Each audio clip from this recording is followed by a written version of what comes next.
नमस्कार प्रिय साथियों। आज हम भाषा एवं वर्ण विचार हिंदी का पहला भाग, जिसको आप शून्य से शिखर मान सकते हैं, आज मैं आपके सामने प्रस्तुत कर रहा हूं, जो सभी परीक्षाओं की दृष्टि से बहुत ही महत्वपूर्ण है। जैसे आप संविदा ले लो, रीट ले लो या किसी परीक्षा को ले लो जिसमें हिंदी पूछी जाती है ना, उनके लिए आज से मैं जो हिंदी प्रारंभ कर रहा हूँ वो बहुत ही ज़्यादा महत्वपूर्ण है। सभी को प्रत्येक वीडियो हर दिन 1 या 2 वीडियो मैं आप लोगों के सामने डालूँगा, जिनको आप रोज़ाना मन लगा के देखेंगे तो आप हिंदी में बहुत ही होशियार बन जाओगे। प्रारंभ करता हूँ मैं भाषा एवं वर्ण विचार। सबसे पहले भाषा एवं वर्ण विचार क्या होता है?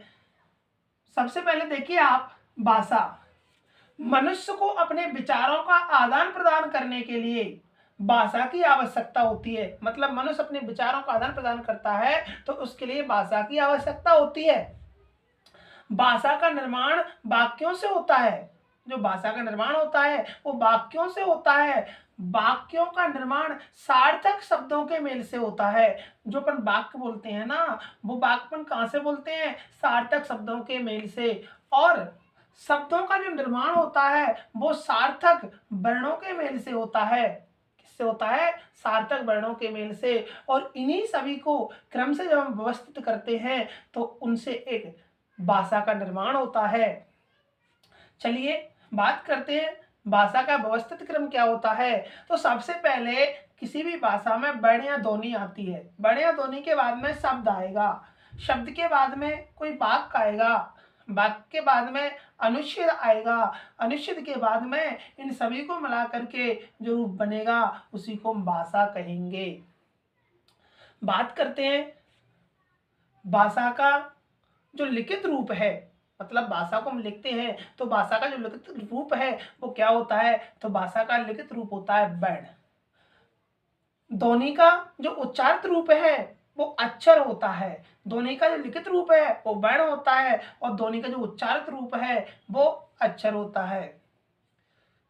जिस वर्ण के कभी खंड ना हो, मतलब ऐसा वर्ण जिसके हम कभी खंड ही नहीं करते, तो उसको हम अक्षर कहते हैं। अक्षर का मतलब होता है आ प्लस क्षर बराबर अक्षर। आ का मतलब होता है नहीं, क्षर का मतलब होता है जो कभी एक प्रकार से नष्ट ही ना हो, उसको हम क्या कहेंगे? अक्षर कहेंगे। भाषा की सबसे छोटी इकाई, यदि हम भाषा को लें और भाषा की सबसे छोटी इकाई को लें तो भाषा की सबसे छोटी इकाई होती है ध्वनि, जो उच्चारित रूप में होती है। मतलब मैं उच्चारण कर रहा हूं आपके सामने तो इसकी सबसे छोटी इकाई क्या होगी? ध्वनि होगी। उसके बाद में बात करता हूं भाषा की लिखित रूप। लिखित रूप में भाषा की जो सबसे छोटी इकाई होती है, मतलब अब ये लिखा हुआ है तो इसकी जो सबसे छोटी इकाई है वो वर्ण होता है। क्या होता है? वर्ण। भाषा की सबसे छोटी सार्थक इकाई, सार्थक मतलब इसका कोई अर्थ निकले, सा प्लस अर्थक बराबर सार्थक, जिसका कोई अर्थ निकले उसको हम क्या कहेंगे? शब्द कहेंगे। तो सबसे छोटी सार्थक इकाई होती है शब्द। हिंदी वर्णमाला में जो मूल वर्ण है, देखिए मूल वर्णों की बात कर रहे हैं, आगे हम जब इसको पढ़ेंगे पूरी वर्णमाला को तो ऐसे ऐसे हम सीखते जाएंगे। सबसे पहले मैं मूल वर्णों की बात कर रहा हूं तो मूल वर्ण में मूल 11 स्वर आएंगे प्लस 33 व्यंजन आएंगे। और ये 11 मूल स्वर प्लस 33 मूल व्यंजन, इनको मिला करके पूरे 44 वर्ण बनते हैं। इसके बाद में मैं बात करता हूं हिंदी वर्णमाला को 2 भागों में बांटा गया।